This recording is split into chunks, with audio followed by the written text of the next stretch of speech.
How many of you are women or know of a woman in your life personally?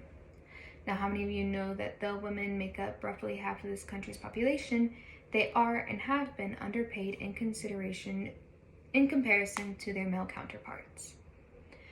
In this discussion, I will be referring to both the panel study of income dynamic as well as the National Science Foundation's SESTAT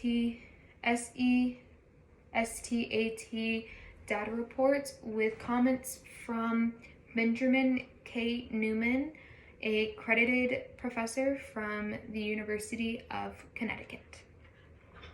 Now, it is important to be aware of the gender pay gap so that in the future we may be able to decrease the gender inequality that is present in today's society.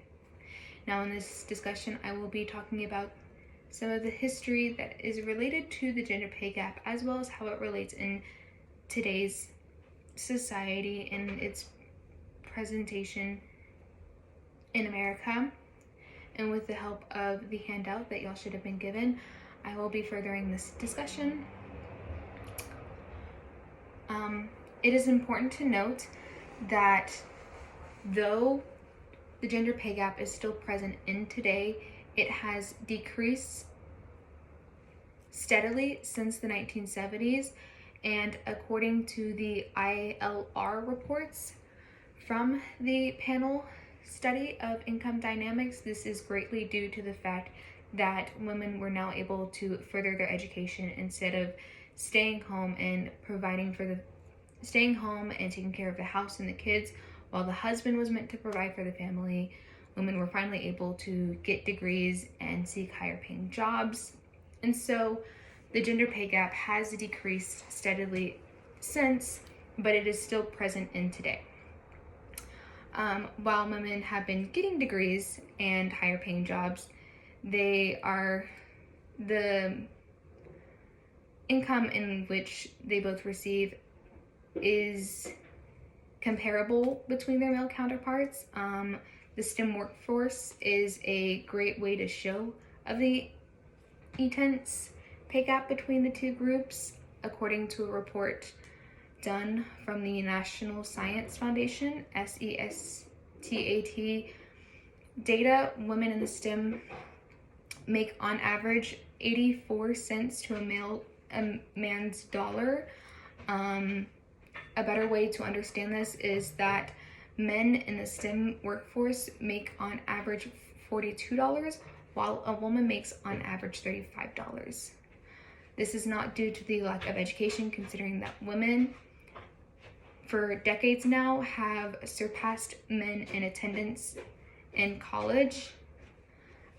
Even in fields when women are knowledgeable of matters, it was found that women tend to stay in entry-level jobs.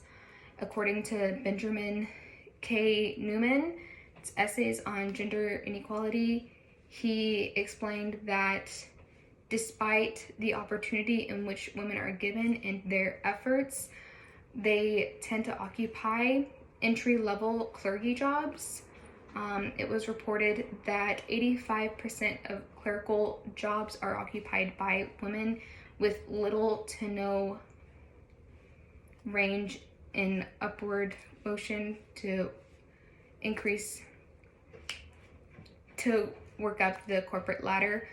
Women worked the same jobs and have the same positions as their male coworkers.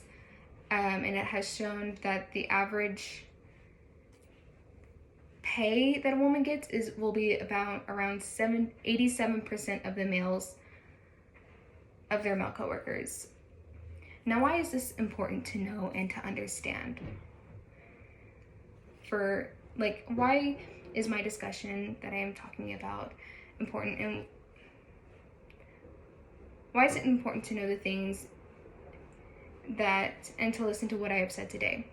It is important to understand the history of the gender pay gap as well as its presence in today, because though the gender pay gap has decreased since the 1970s due to women being able to access more jobs and higher education, it is still very clearly present, and it shows a way of gender inequality in today's society.